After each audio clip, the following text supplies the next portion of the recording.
Impela uNkulunkulu ubaphatha kahle baka-Israyeli nalabo labamsulwa etinhlitiyweni.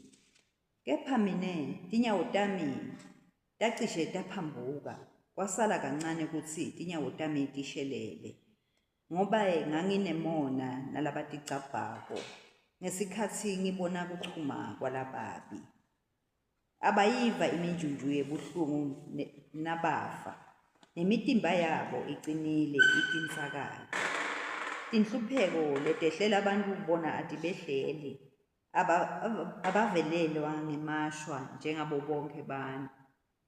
Ngako-ke kuticabha bakwegabe entsanyeni njengeligcebesha, budlova babembethe njengengubo. Kukhuluphala kuwakhukhumukisile emehlo abo, imicabango yetinhlitiyo tabo iphuphuma bubi.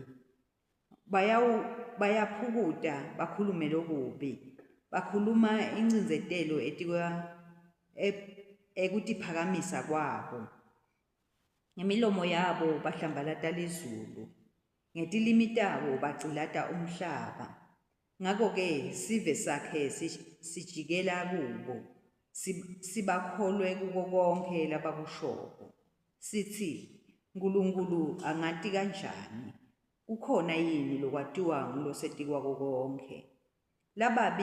Lababi-ke banjalo, bakhomba ngalosekhatsi banzise ingcebo. Impela ngiyihlandele lite inhlitiyo yami, ngageza tandla tami njengalode licala. Ngihlushwa sonke sikhatsi, ngitsethiswe onke emalanga. Kube bengitsite ngitawukhuluma njengabo, ngabe ngihlubuke sive sakho simakatse. Kodwa kwatsi nase ngicabanga kutsi lendzaba ngiyayiva njani, kwaba matima, ngangete ngabona kahle. Ngaze ngangena endlini lengcwele yaNkulunkulu, lapho ngevisisa khona ngesiphetho sakho. Ngempela wena ubabeka endzaweni leshelelako, ubende bawe babhubhe. Maye bacitfwa ngekucwabita kweliso, bakhukhulwe tinhlupheko letesabekako. Simakatse, njengekuphela kweliphupho ekuphaphameni, utawulahla titfundi tabo nawuvuka. Kwatsi ngesikhatsi umphefumulo wami umunyu, ngathi nangihlabeka enhlitiyweni, kwakhandzaniseka kutsi angicondzisisi, nginebulima, mine ngaba nebulwane embi kwakho.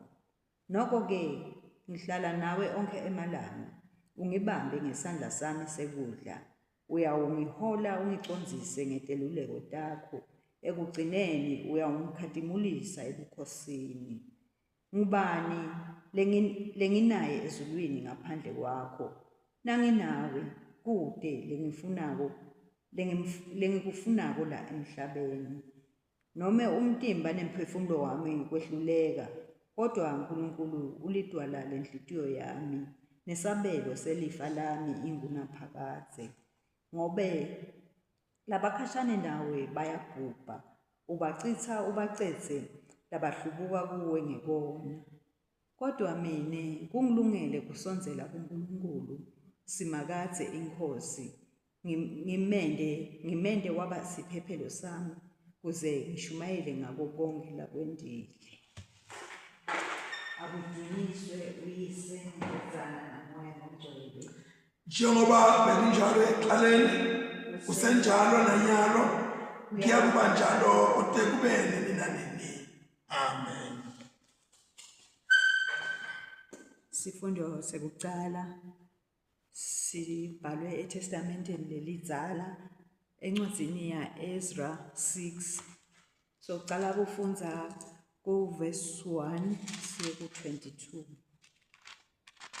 Ezra 6 from verse 1 to 22.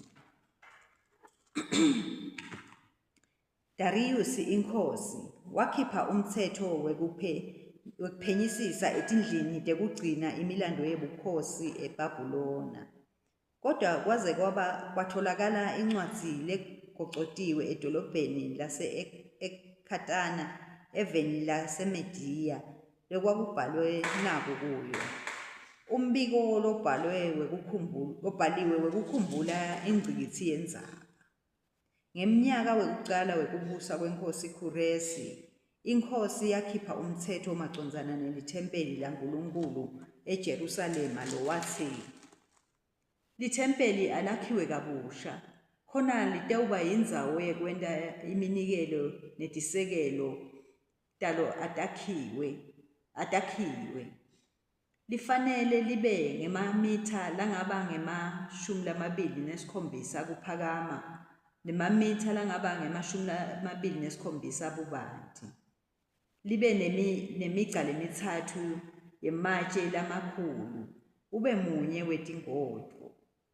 Tindleko takhona titawukhokhelwa sikhwama sebukhosi.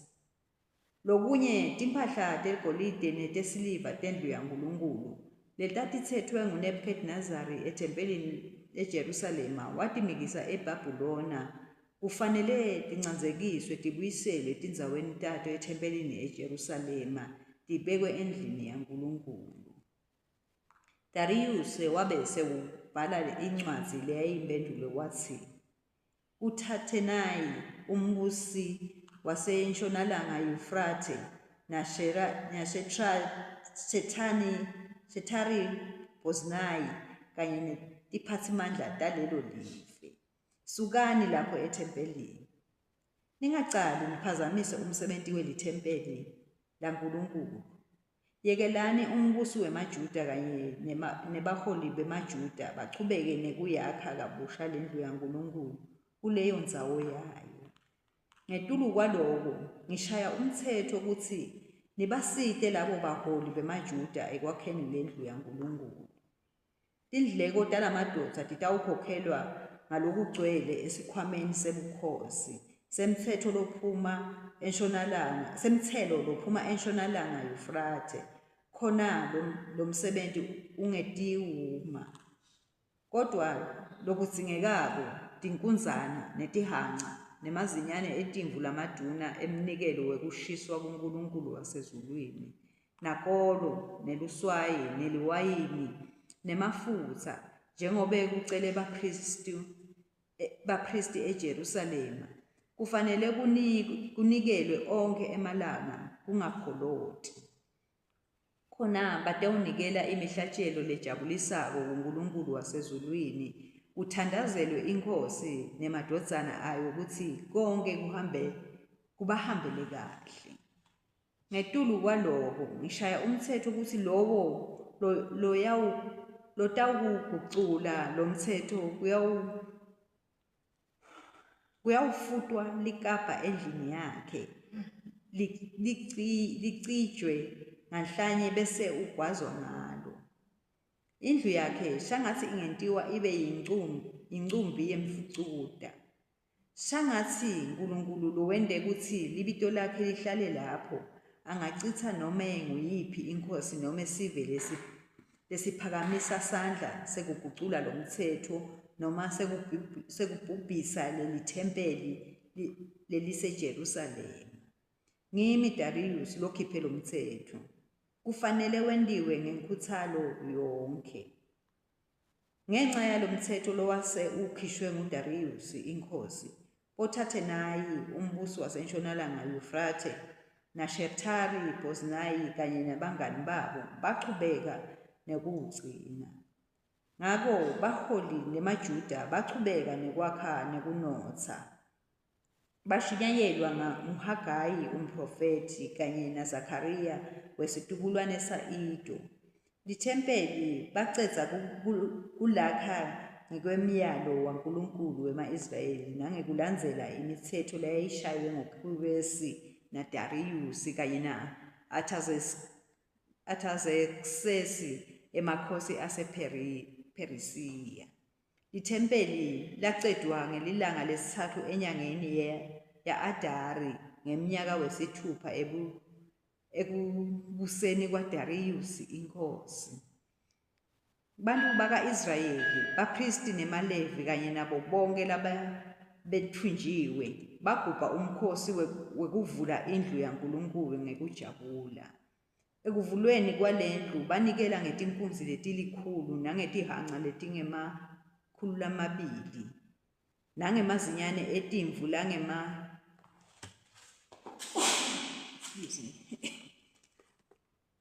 nangemazinyane etimvu langema-400. Banikela nangetiphongo letili-12 kutsi tibe ngumnikelo wesono. Nguleso naleso simele sinye sive sema-Israyeli. Babeka abapristi ngabolonina, babeka nemalevi ngetigaba tawo, balungiselelwa kukhonda kuNkulunkulu eJerusalema macondzana naloko lokwakubhalwe encwadzini yeMtsetfo waMose.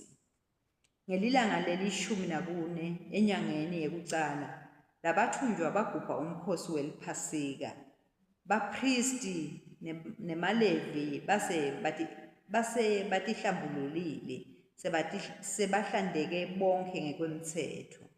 Emalevi ahlabala lizinyane leliphasika alihlabela bonke bathunjwa nabomnakabo bapristi atihlabela nawo.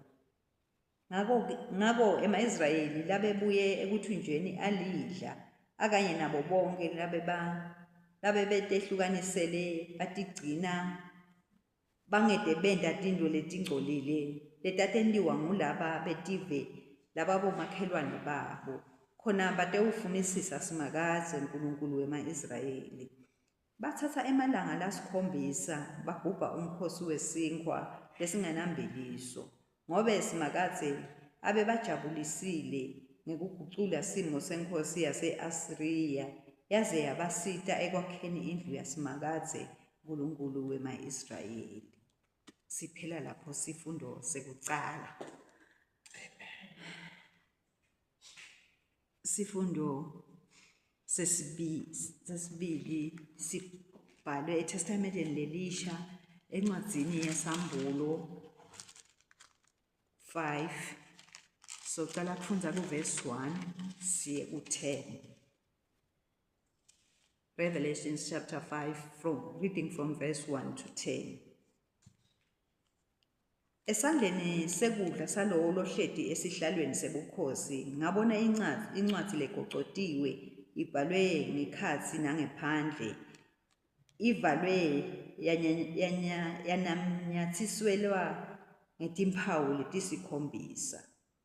Ngabona ingelosi lenemandla imemeta ngelivi lelikhulu itsi, ngubani lofanele kuvula lencwadzi acatululwe letimphawu tayo? Kwabate ngisho namunye ezulwini nasemhlabeni nangaphansi kwemhlaba lowaba nemandla ekuyivula lencwadzi ayifunze. Ngakhala kakhulu ngobe kwabate ngisho namunye lowafaneleka kuyivula lencwadzi ayifunze. Lelinye lalamalunga lathi kimi, ungakhali, asubuke. Ingwenyama yesive sakaJuda lengumliba waDavide inqobile, yona-ke ingaticatulula letimphawu letisikhombisa ivule lencwadzi. Ngabona liwundlu sengathi lihlatshiwe, lalime ngasesihlalweni sebukhosi lesasitumeletwe tidalwa letine nemalunga. Leli wundlu lalinetimpondo letisikhombisa nemehlo lasikhombisa. Lekuyimimoya yaNkulunkulu lesikhombisa leyayithunyelelwe emhlabeni wonke. Lasonzela lafike layitsatsa lencwadzi leyayisesandleni sangesekudla salowo labehleti esihlalweni sebukhosi. Lathi kube liyitsatse lencwadzi, letidalwa letine kanye nemalunga langema-24 awaphansi embi kweliwundlu. Lelo nalelo liphetse ihabhu netitsha tegolide tigcwele impepho lengemithandazo yalabangcwele. Kwahlatjelwa ingoma lensha letsi, ufanele wena kuyithatha lencwadi legocotiwe, ufanele futhi kuticatulula netimpawu tayo. Yebo, ngobe wena wahlatshwa ngengati yakho wawuhlawulela bantu baNkulunkulu. Labantu bachamuka emindenini yonke, nasetilimini tonke, nasetiveni tonke, nasemaveni onke. Wabenta baba nemakhosi nebapristi kuNkulunkulu wethu. Bayawubusa kwemhlaba wonke. Siphela lapho sifundo sesibili. Siyabonga Mnini Mandla wonke. Igama lakho Nkulunkulu lihle. Ubukhulu bakho Nkosi buyasimangalisa. Ufanele Nkosi kudunyiswa ngoba wena uhleli esihlalweni sakho sobukhosi. Sesikwendlalele Nkulunkulu ngemthandazo. Sesilifundzile lifu lakho Nkosi lemngcwele. Lo safunza kule ncwadi Nkosi lothi wena iphefumulelwa nguwe. Thina Nkosi sitawuhamba ngayo uze Nkosi sikubone wena Mnini Mandla wonke uhleli esizulwini lakho. Baba wethu wena Mandla wonke. Siphe ke Nkosi emandla Nkosi. Nanyalo Nkosi sesitivulile tinhliziyo tethu sativula tingqondo tethu. Uthi Nkosi labo Nkosi lobagcobile Nkosi ukuthi basihlatiyele. Sibe sesiyakuva Nkosi ukhulumisana nathi Nkosi etinhliziyweni tethu. Usende Nkosi thina sikukhonde singakuyekeli. Usende Nkosi thina sikhuthatele, usende Nkosi siqinisele kule ndlela. Sibeketele Nkulunkulu wethu ngoba udzinga abantu labatawubeketela, lidzinga abantu labatawuqinisela. Siyakubonga ke Nkosi nakulesi sikhathi Nkosi sesilifundzile. Uthi Nkosi konke lokutawushiwo kube ngilokuphuma emlonyeni wakho Nkosi. Konke Nkosi lesitawukuva Nkosi. Sikuvisise Nkosi singaguculi, singakuva ngaletinye tindlela kube kuchazwa ngendlela lefanele, indlela lefunwa nguwe. Baba wethu losezulwini sithandazela ke Nkosi nemakhosi alelive. Sithandazela Nkosi lebaholi ba-Anglicans Nkosi kulo lonke Nkosi live. Uthi Nkosi baphase nomsa wakho Nkosi ubaphakamise nebaholi bakangwane Nkosi. Ubaphe Nkosi tingcondo Nkosi leti tawukwati Nkosi ukusihola ngekweliciniso. Uwaphe netinhliziyo Nkosi leti tawubeketelela tonke timo Nkosi ngoba ubabeke ubathemba. Baba wethu lonemandla wonke siyakubonga ke Nkosi ukuthi wena utasentela konke lokho ngegama laJesu Kristu. Amen. Praise God, praise God, praise God, praise God, praise God, praise God, praise God, praise God, praise God, praise be to God.